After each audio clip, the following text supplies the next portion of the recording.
C'est ça que je t'écœuré. Ah, mon Dieu, que ça va vite, hein? Hey. Des fois, on est...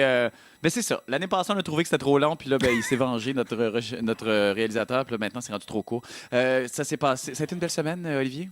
Oui, aujourd'hui, je vous parle de science parce que semble-t-il que dans toute cette histoire de pandémie, on parle pas assez de science, comme l'expliquait Dominique Moret de Radio X. Mais vraiment, moi, je trouve que la couverture médiatique, elle est carencée en couverture scientifique. Vraiment. Au Québec, pour vrai. Là. Bon, je sais pas ce qu'il regarde pour dire ça. Lui, il me semble qu'il y a juste ça à TV, à la radio, dans les journaux en ce moment, des scientifiques et des médecins. Peut-être qu'il écoute seulement Radio X, qui chaque semaine fait appel à des experts de la santé, comme Ken Pereira, un ex-syndicaliste qui croit aux reptiliens, Rénal Duberger, un sismologue qui ne croit pas au changement climatique, ou Adrien Pouliot, un avocat qui ne croit pas à l'économie. Qui de mieux que des animateurs de radio qui s'improvisent médecins pour renseigner la population? Je ne parle pas de vous, Dr Bobo. J'écoute ces gens-là et je me dis qu'on va avoir de la misère à aplanir la courbe avec le message qu'ils envoient. Oui. D'ailleurs, Aplanir la courbe. Ah oui, OK, vous faites non, mais on a mieux. Je savais pas ce que vous étiez en train de claquer. On a mieux parce qu'après avoir mimé comment aplanir la courbe, le bon docteur Arruda nous a offert une version sonore cette semaine de l'aplanissement de courbe. On écoute. Là, il ne faudrait pas que les gens interprètent que parce qu'on est en train d'infléchir, qu'on l'aplatit, qu'on relâche. Parce que justement, pour pas que ça fasse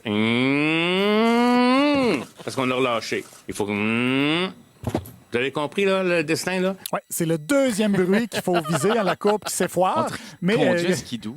oui, mais il y a des forces qui nous tirent dans le mauvais sens. Par exemple, en matière d'experts en santé publique, Radio X nous a offert cette semaine le chroniqueur Fred Têtu qui est venu nous expliquer que M. Arruda est dans le champ. Les gens se sont raccrochés. Là. Ils ont perçu Legault et Arruda comme des sauveurs.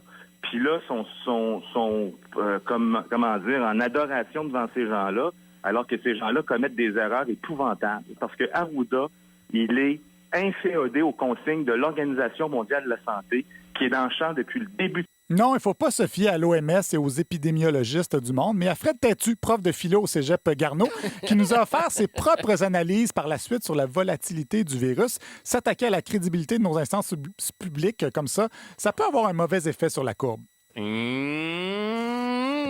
Exactement. C'est pas ça qu'on veut. Toujours au même poste, Jeff Fillion, lui, continue de dire que la COVID-19, c'est comme une grippe. Mon feeling, c'est qu'il y a autant de gens qui meurent de la grippe en ce moment qu'il y en a qui meurent du coronavirus. C'est drôle, on n'a pas de cœur pour le monde qui meurt de la grippe en passant. Ça n'a pas l'air de nous déranger bien. J'espère qu'à partir de l'année prochaine, on va se mettre des tableaux pour la grippe. D'un coup, on vient de se rendre compte qu'il y a des personnes âgées qui meurent d'un virus en hiver. C'est tout nouveau, cette affaire-là. Oui, c'est son feeling de gars qui n'a pas fini son cégep. C'est comme la grippe. Pourtant, le taux de mortalité est beaucoup plus élevé et la propagation est plus rapide. Et quand à la radio, on informe le monde au feeling, ça donne... La courbe décolle, Jean-Philippe. Le feeling de Jeff, il est allé des effets loin. spéciaux, hein?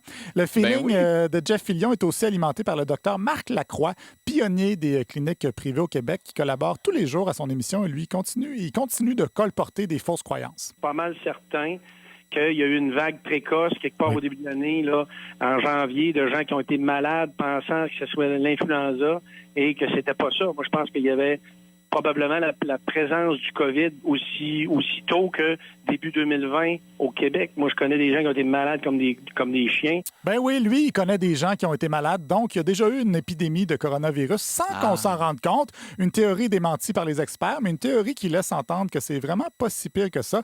Effet supersonique sur la courbe. Ça s'accélère, Jean-Philippe, heureusement, dans leur studio. Nos animateurs sont à l'abri, surtout qu'ils sont protégés par un autre chroniqueur scientifique, Yvon Dehaye, maire de Louisville, qui trouve ça super important, le travail que fait Radio X. C'est important, 98.1. Oui, Radio X, on est là. Je vous aime, que Dieu vous bénisse, puis le 98.1. God bless Radio X, une radio qui nous dit qu'Horacio Arruda est dans le champ, que c'est juste une grippe, puis qui évoque le petit Jésus pour se protéger. Ça peut juste envoyer la courbe vers d'autres cieux. La belle construction. Mais non, Si j'ai tout le l'impression monde qu'on s'en va dans écoutait le champ. Radio X, on pourrait aller sur la Lune, en fait, avec une courbe comme ça. Un petit pas pour l'homme, un pas de géant pour la fin de l'humanité. Sinon, on a beaucoup aussi remis en question les informations divulguées par la Chine et on s'inquiète que les Chinois continuent d'avoir des pratiques douteuses en matière de manger des animaux sauvages crus.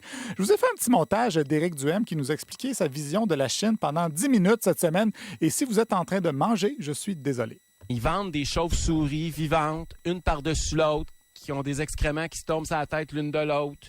C'est le temps qui Ils ont reste à l'heure. commencé avec les chats, les chiens dans les cages aussi. Il y a du sang, puis des abats qui traînent à terre, puis les animaux qui traînent là-dedans, puis le monde mange ça.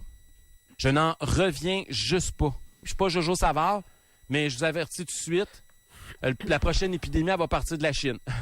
Pas dur à deviner. On va arrêter d'importer d'un pays qui a des habitudes de vie dégueulasses puis qui est en train de nous empoisonner. En partant, j'ai toujours eu beaucoup de difficultés avec des gens qui mangent des chats et des chiens, OK? Les voir enfermés dans des cages rouillées à vendre avant que les gens aillent les bouffer le soir ou sur un barbecue, ça m'écoeure. Vous n'avez pas idée comment ça m'écoeure. Puis une chauve-souris, manger une chauve-souris... Quand tu regardes une chauve-souris, la dernière affaire que je pense, moi, c'est miam miam. Là. Miam miam. Clairement pas un fan de Ozzy Osbourne. Je ferais vraisemblablement, j'écouterais ça des heures. Me le Je diriez perds si finalement, essayait Dieu, c'est bien de bon. pointer du doigt une population en particulier. Heureusement, on est beaucoup moins laxiste que les Chinois, mais il faut quand même faire attention tout le temps. Comme disait M. Arruda, il faut continuer d'écouter le premier Minus. Comme dit le premier ministre, là, le premier ministre, il faut considérer que partout, il y en a. Oui, partout, il y en a des Minus, mais au moins le premier ministre n'en fait pas partie. Merci et joyeuse courbe. Oh, merci, Olivier. C'est notre meilleur.